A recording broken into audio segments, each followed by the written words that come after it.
driveway. It ain't mine. Back door swinging, them Georgia pines. Boy keeps running fast as he can go. I stand there laughing as I watch the show. You don't know. I got my gun, look at me. Things ain't what they seem before you push a man. Okay, so what we're doing here is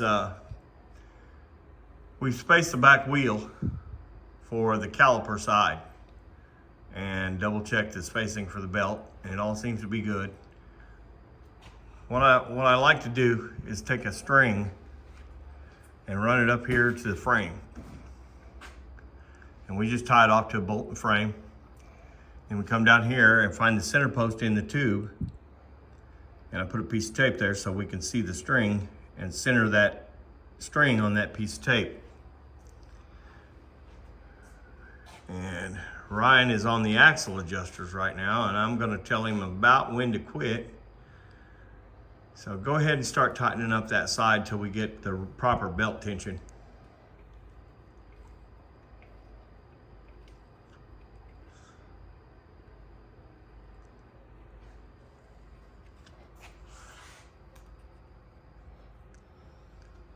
What Ryan's doing now is getting about a 7/8 of an inch of play in the belt, and we know that pulley's kind of where it needs to be.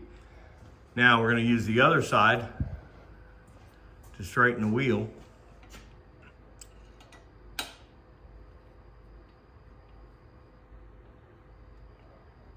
And I've got this string laid down the center of the tire on the top. The bottom part's just hanging here, so it's not centered, but the top part is centered.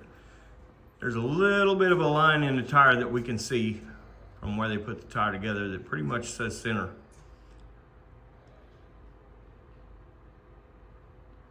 Go ahead and loosen this other side, Ryan. It turns off. Because from what I can see, we're just a little bit off. So come out about 3 turns.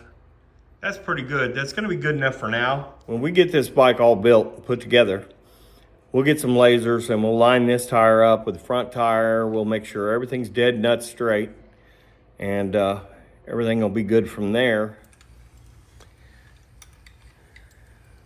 Okay, Scooter's putting together the bracket for the coil mount. Like I said, all this stuff was on a different frame, so some of this stuff has to be rethought, refabricated, just to make it fit on this frame. The other frame we were using had an issue. Frame that all this stuff came on had an issue, and it's creating a high-speed wobble because of I think it's bad design, to be honest. But I'm not going to get into that. It's another company, and I don't want to get all that mess started. But let's just say it was developing a high-speed wobble because the motor would basically like sitting in a cradle. It was an attempt at a dyna frame. And if anybody knows what a dyna is, the whole back half of the motor, the whole motor attaches to the axle. The pivot bearing on the swing arm, actually, and didn't care for the way it was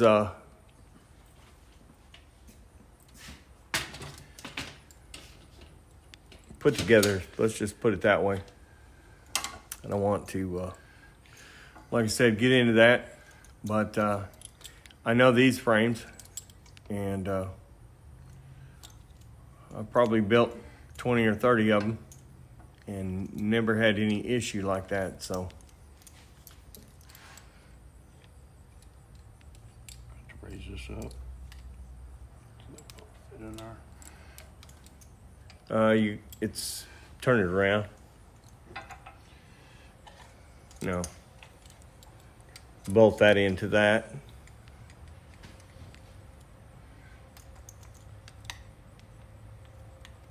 I had it measured out the other direction. This mount we're attaching to this coil mount. It's just standard soft tail mount. And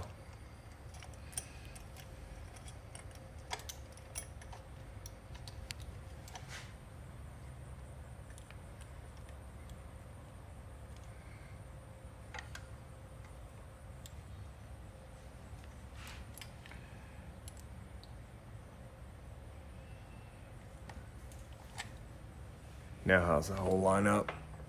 Looks pretty good now. Yeah, let's put a bushing in there. Okay, so we got to find a bushing that's the right size now to go between the motor and that mount. Guess monkey got shit off of an ironbird. Ryan's packing the bearings for the neck. We're getting ready to put the triple tree on.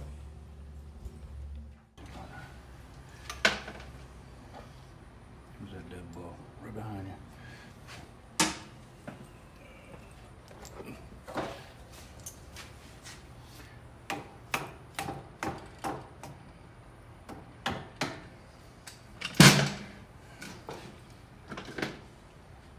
You ready? Yeah.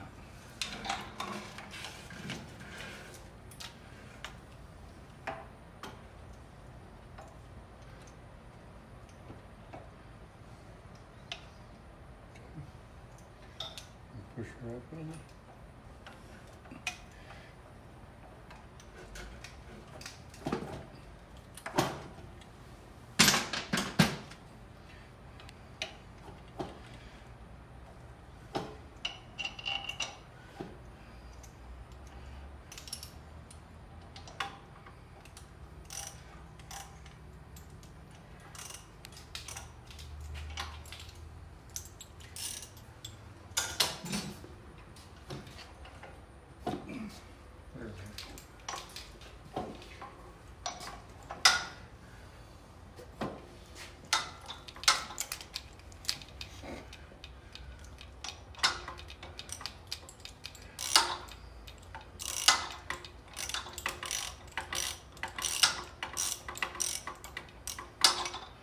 Kind of need an extension.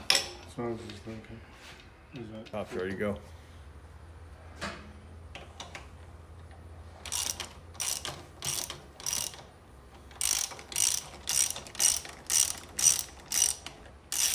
there we go.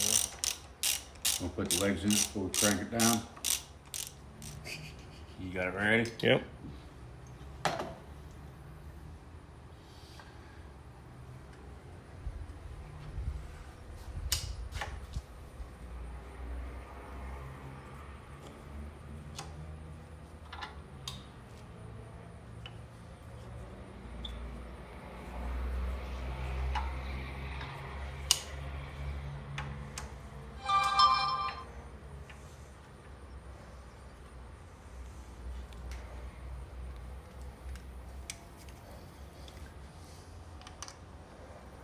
We're getting the bottom tree down there.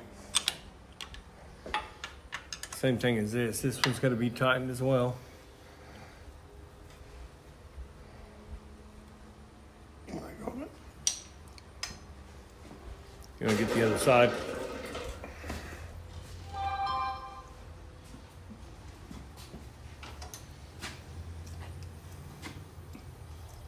Once these are all snugged up, then go back over them with the other end and really put the big arm on.